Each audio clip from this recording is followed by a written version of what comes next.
का capital Boston एक ऐसा सिटी है जो पूरी दुनिया में बैक्ड बीन्स की वजह से मशहूर था। लेकिन 1954 में इस सिटी में एक ऐसा सक्सेसफुल एक्सपेरिमेंट हुआ जिसने इस सिटी की हिस्ट्री को चेंज कर दिया।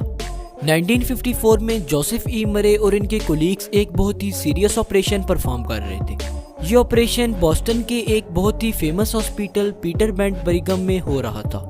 इस ऑपरेशन के दौरान सर्जन्स ने एक ट्विन से किडनी को निकालकर दूसरे ट्विन में ट्रांसप्लांट किया। वैसे तो 1954 से पहले भी किडनी को ट्रांसप्लांट करने की काफ़ी कोशिशें की जा चुकी थी, लेकिन बदकिस्मती से वो कोशिशें कामयाब ना हो सकी। लेकिन 1954 में जोसेफ ई मरे का आइडेंटिकल ट्विन्स पर किया गया एक्सपेरिमेंट कामयाब हो गया और ये experiment world first kidney transplant के नाम से मशहूर हो गया।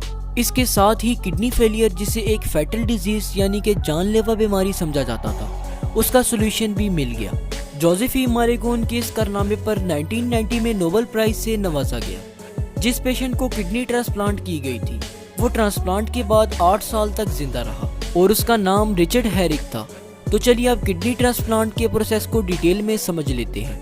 किडनी हमारी बॉडी का बहुत ही इंपॉर्टेंट ऑर्गन है।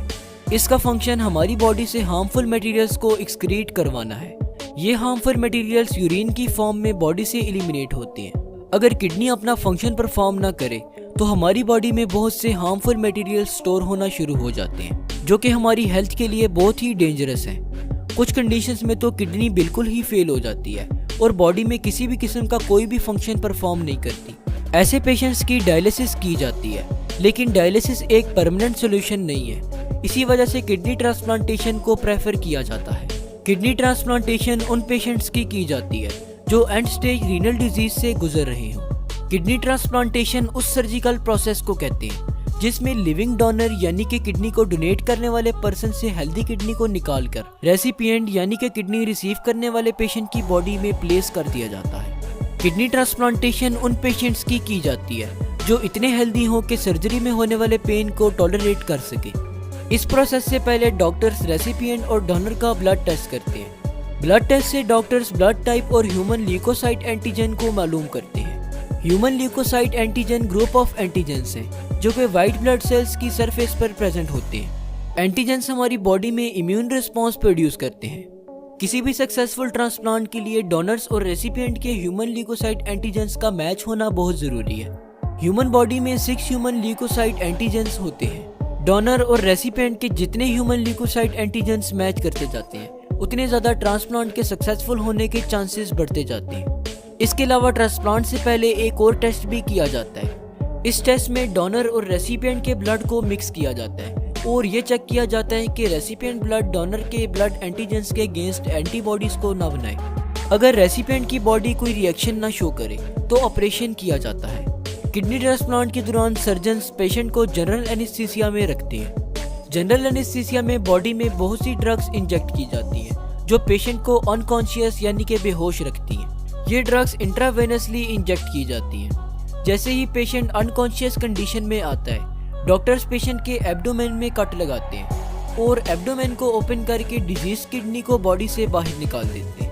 इसके साथ ही डॉक्टर्स डोनर की बॉडी से निकाली गई किडनी को रेसिपिएंट की बॉडी में प्लेस कर देते हैं और आर्टरीज और वेन्स के साथ भी कनेक्ट कर देते हैं ताकि ब्लड किडनी के थ्रू पास हो सके।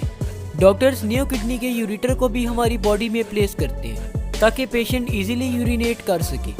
कुछ कंडीशंस में डॉक्टर ओरिजिनल किडनी को बॉडी में ही रहने देते हैं और बाहर नहीं निकालते क्योंकि वो बॉडी को कोई भी नुकसान नहीं पहुंचाती। डोनर यानी कि किडनी को डोनेट करने वाला पर्सन एक किडनी के साथ भी हेल्दी लाइफ गुजार सकता है। हमारी बॉडी सिर्फ एक हेल्दी किडनी के साथ भी नॉर्मल फंक्शनिंग परफॉर्म कर सकती है। इस सब प्रोसेस के बाद पेशेंट को जब होश आता है तो वो रिकवरी रूम में होता है। जब तक पेशेंट रिकवर नहीं होता उसे हॉस्पिटल में रखा जाता है और फिर डिस्चार्ज कर दिया जाता है। न्यू किडनी अपनी वर्किंग या तो फौरन स्टार्ट कर देती है या फिर अपनी वर्किंग को कुछ वीक्स बाद स्टार्ट करती है। फैमिली मेंबर्स की डोनेट की हुई किडनी ज़्यादा जल्दी रेसिपिएंट की बॉडी में एडजस्ट कर जाती है। हॉस्पिटल से डिस्चार्ज होने के बाद पेशेंट को रेगुलर बेसिस पर अपना चेकअप कराने के लिए हॉस्पिटल जाना पड़ता है। इसके अलावा डॉक्टर्स पेशेंट को कुछ मेडिसिन भी रिकमेंड करते हैं जो उसे लाइफ टाइम लेनी पड़ती है। किडनी ट्रांसप्लांट के रिस्क में allergic reactions, bleeding, blood clot, infection, rejection, failure, heart attack और स्ट्रोक वगैरह शामिल हैं।